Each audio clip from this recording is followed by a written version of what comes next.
Աստվածիմ, այս օրերին շատ ընտանիքներ իրենց ամենաթանկին են կորցրել։ Խնդրում եմ գրկիր նրանց սրտերը, որ այլևս նույնիսկ լաց լինելու ուժ չունեն, տուր խաղաղություն նրանց, ովքեր ապրում են ցավի մեջ, թող նրանք մենակ չզգան իրենց։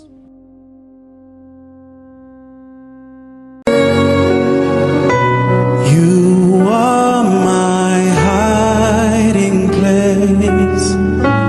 You always fill my heart with songs of deliverance.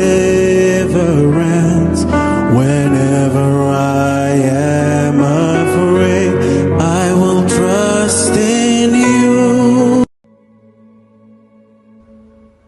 Տեր Աստված, պահիր քո լույսը մեր սրտերի մեջ։ Տուր մեզ խաղաղություն և համբերություն այս ծանր օրերին։ Պահիր մեր ընտանիքներին քո ձեռքերիդ մեջ։ Մեր երիտասարդներին քո հովանավորության տակ պահիր և այս դժվար ճանապարհին միշտ մեզ հետ եղիր, Տեր։